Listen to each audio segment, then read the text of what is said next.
Auzubillahiminash-shaytanir-rajim. Bismillahir-rahmanir-rahim. Okay, guys, so today we are going to talk about the Robson's classification. So this was recognized by WHO at around 2020-2021, and this is a system for doing audits for cesareans in a setup. Okay, so in this classification we have 6 variables, and okay, so in this classification we have 6 variables and we have 10 groups. अब वो variables क्या होते हैं? वो variables होते हैं common sense. मतलब कोई बच्चा अगर फाइनल ईयर का स्टूडेंट भी है, अगर उससे आप लेबर रूम में बिठा दें तो वो ये बातें ज़रूर सोचेगा। मतलब रॉबसन्स ने ये बस 6 चीज़ें सोची और ऐसी कॉम्प्लेक्स चीज़ बना दी कि हम भी कॉमन सेंस यूज़ करके कोई क्लासिफिकेशन बना सकते हैं।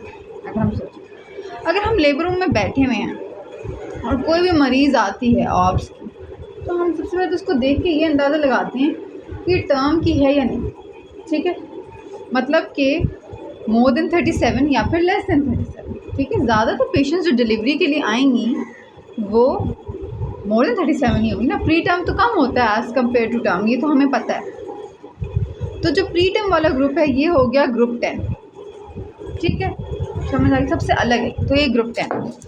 अब बाकी हमने एक मरीज़ आई, उसका पेट ना हमें थोड़ा बड़ा लगा। अच्छा, एक तो मतलब एक वेरिएबल्स कर लेते हैं ना, वेरिएबल्स के साथ मैंने ग्रुप भी बताते। पहला वेरिएबल, दूसरा वेरिएबल हम देखते हैं कि इसके पहले बच्चे हैं या नहीं, वो मरीज़ खुद ही बताते हैं। जब आप मरीज़ का उठ के पीए करने लगते हैं और आप थोड़ी बहुत हिस्ट्री लेते हैं, आपको उसकी ग्रेविडिटी पैरिटी पता चल जाती है कि नेली पैरिस है या मल्टी पैरिस है। दूसरा वेरिएबल। तीसरा वेरिएबल आप देखते हैं उसका इंस्पेक्शन पे एब्डोमेन पे स्कार है या नहीं, प्रीवियस स्कार है या नहीं, सिंपल। फिर चौथी बात हम देखते हैं, एक तो हम ज़ाहिर है फंडल हाइट देखते हैं, उससे भी हमें टर्म का अंदाज़ हो जाता है, और तो हमारे पास ये वेरिएबल्स हो गए। ठीक है, एक और वेरिएबल होता है कि बच्चा कैफेलिक है या नहीं, लाई क्या है, प्रेजेंटेशन क्या है। फिर अगला वेरिएबल आ जाता है कि एक बच्चा या मल्टीपल है। ठीक है, फंडल हाइट अगर बहुत ज़्यादा है तो आपको होगा मल्टीपल प्रेगनेंसी ना हो। ठीक है, और फिर एक आखिरी वेरिएबल आ जाता है कि उसको कैसे डिलीवर करना है, वो स्पॉन्टेनियस में जाएगी या फिर इंडक्शन या सिजेरियन होगा। ये हो गए इसके 6 वेरिएबल्स। अब इन 6 वेरिएबल्स को मिला के हमने क्लासिफिकेशन बनानी। 6 वेरिएबल्स हमें समझ आ गए। ठीक है, कि अब ये तो फाइनल का बच्चा भी सोचेगा ना, मरीज़ आएगी टर्म की है या नहीं, पहले स्कार है या नॉर्मल डिलीवरी है, अंदर कितने बच्चे हैं उसके पेट में, सिंगल है मल्टीपल है तो कैफेलिक है कैसा है। ठीक है, और उसके बाद उसने डिलीवरी कैसे करानी है। ठीक है, सिजेरियन होगा, इंडक्शन होगा, स्पॉन्टेनियस होगा। मोड ऑफ डिलीवरी क्या होगा, इसको हम 2 में डिवाइड करते हैं, एक स्पॉन्टेनियस और एक इंडक्शन या सिजेरियन। इंडक्शन सिजेरियन एक ही ग्रुप में डिलीवरी के लिए। और फिर अगली बात आ जाती है नले पैरिस से मल्टी पैरिस से क्या है। ठीक है, तो ये हमारे पास हो गए वेरिएबल्स। अब हम ग्रुप्स बनाते हैं। देखें, बहुत ग्रुप्स को हमने बेसिकली याद करना है इसमें, ताकि हमें पता हो कैसे क्लासीफाई करना है। अब उसका तरीका ये है कि देखें, आप एक मरीज़ का कर रहे हैं, ग्रुप 10 तो समझ आ गया, T for term, T for 10। एक मरीज़ का आपने स्कैन किया, आपको उसमें नज़र आए 2 अंडे, मतलब 2 सर नज़र आए, आपने कहा ओहो हो मल्टीपल जेस्टेशन, और ये क्या है, क्या लग रहा है 8,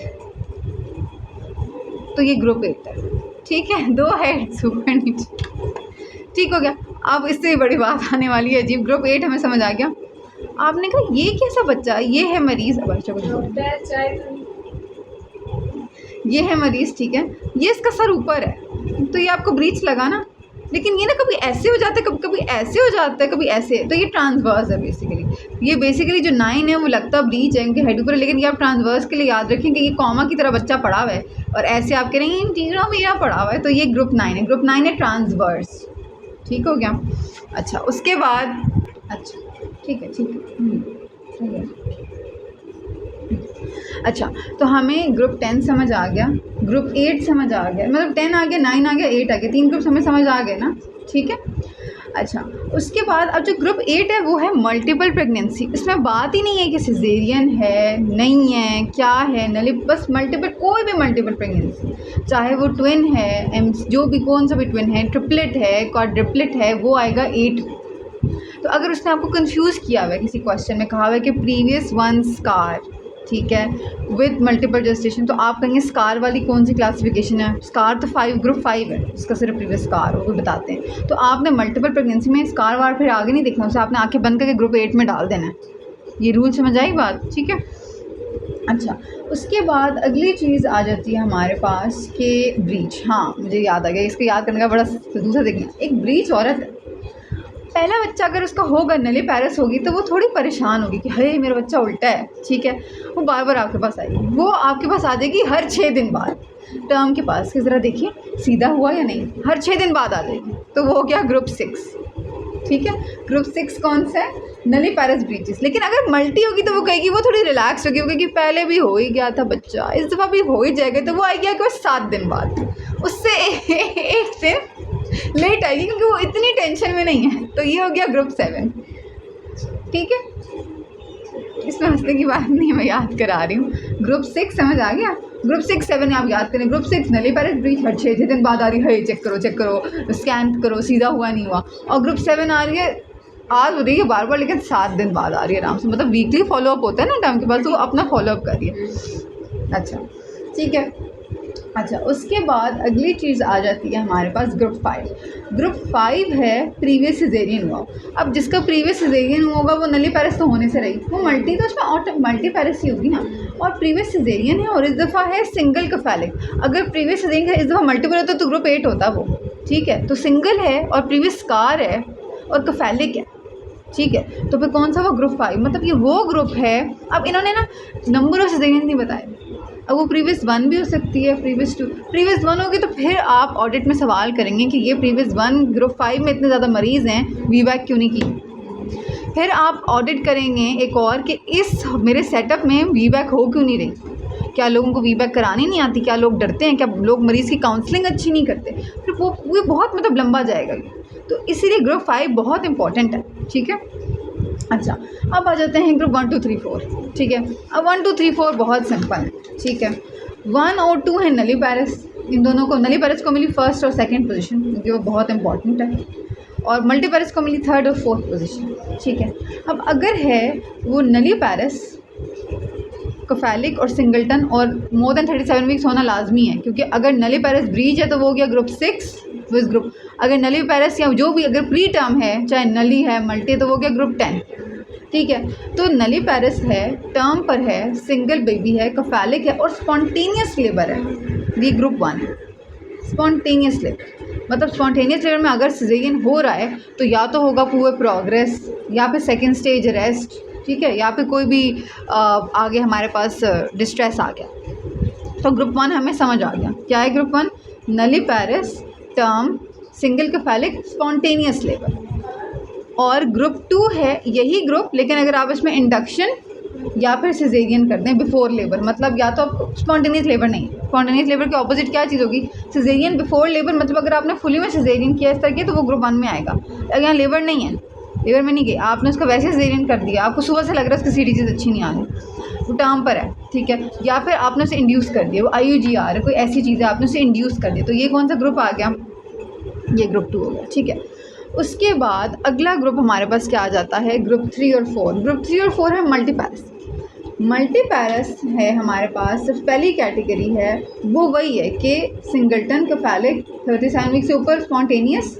और इसी के दूसरा कंट्रास्ट क्या हो जाएगा, इंडक्शन या सिजेरियन बिफोर लेबर, वो ग्रुप 4। मतलब 1 2 3 4 में जो 1 है नली का वो 3 है मल्टी का स्पॉन्टेनियस, जो 2 है नली का के इंडक्शन या सिजेरियन विदाउट लेबर, वो 4 है मल्टी का।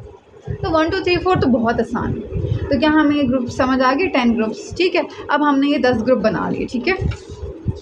अब हम एक और सफ़ा ज़ाया करेंगे अपनी ऑडियंस के लिए, ऑडियंस सबसे इम्पोर्टेंट है हमारे लिए। तो अब हम बनाएंगे रिपोर्ट टेबल, रॉबसन का रिपोर्ट टेबल, जो बहुत इंपॉर्टेंट चीज़ होती है, ठीक है। देखें, रिपोर्ट टेबल में एक कॉलम सबसे पहले इधर आता है ग्रुप्स का, बस 6 हर 6 दिन बाद आ जाती है, 7 एक हफ्ते बाद जो टाइम है, मतलब आपने वीकली फॉलोअप करना है ना, तो जो नली है वो ज़्यादा एंशियस होगी कि मैं एक दिन पहले चली जाती हूँ, कुछ तो होगा, कोई फ़र्क होगा, मैं ज़्यादा अच्छे से फॉलोअप करती हूँ, आपके सर पर चढ़ जाती है, खैर। तो आपने एक साइड पे ग्रुप लिख दिया, उनकी डिस्क्रिप्शन लिख दी, ठीक है, 5 जो भी है। और फिर इधर आपने सबसे पहले ऊपर लिखा कि टोटल कितने सिजेरियन हुए हैं उस टाइम में, उस सेटअप में जो भी आप देख रहे हैं, और टोटल नंबर ऑफ पेशेंट। लेते हैं यहाँ पे 500 मरीज़ आए थे जैसे मैंने कहा था, और 100 का सिजेरियन हुआ, ठीक है। ग्रुप 1 है नली पैरस, सिंगलटन, टर्म, कफैलिक, स्पॉन्टेनियस लेबर।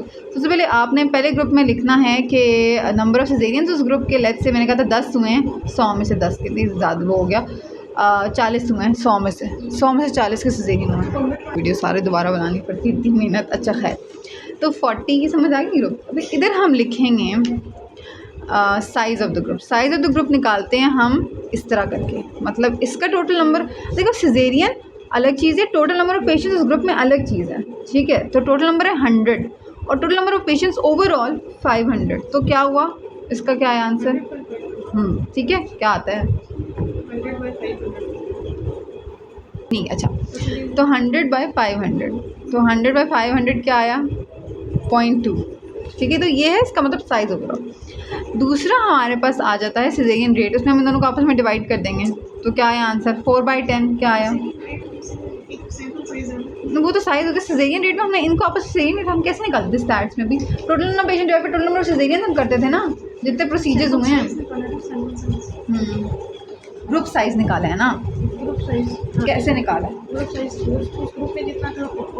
हाँ हाँ, और सिजेरियन रेट क्या निकाला? इनको आपस में हमने कर दिया ना कि सिजेरियन कितने हुए हैं, इसी का अब पूरे का निकाल के आपने क्या करना, पूरे का निकालने के लिए अब इसको आपस में डिवाइड कर लो ना। हमने तो अलग अलग ग्रुप को हमने ऑडिट करना है ना। तो क्या आया सिजेरियन रेट? 40/100, ठीक है। खैर अभी हम बताते हैं गाइस, ठीक है। सिजेरियन रेट, अगर हम इतने क्विक होते तो हम फिजिसिस्ट या मैथमेटिशियंस होते ना। अच्छा, अगला हमारे पास कैटेगरी आ जाती है सिजेरियन रेट के बाद 0.4 आ गया। अगली हमारे पास आ जाती है, अब जो फाइनल टेबल है वो है वो क्या है? वो है हमारे पास contribution of each group to the whole data, हर क्या कंट्रीब्यूशन। उसके लिए हम सिजेरियन, ये थोड़ा डिफिकल्ट मुझे लगता है, उस ग्रुप के सिजेरियन को ओवरऑल सैंपल साइज से डिवाइड। तो अब करें 40 को 500 से डिवाइड करें तो ठीक है, ये आ जाता है, ठीक है, ये आ जाता है, सही है। अब इससे अपने परसेंटेजेस निकालिए, परसेंटेजेस निकाल लें। हर ये हमारे पर रिपोर्ट टेबल होता है। तो वेरिएबल्स हमें समझ आ गए, जो मैम वेरिएबल्स आ गए, हमें ग्रुप समझ आ गए, हमें रिपोर्ट टेबल बनाना आ गया। तो ये है कि हमारी रॉबसन क्लासिफिकेशन। Thank you.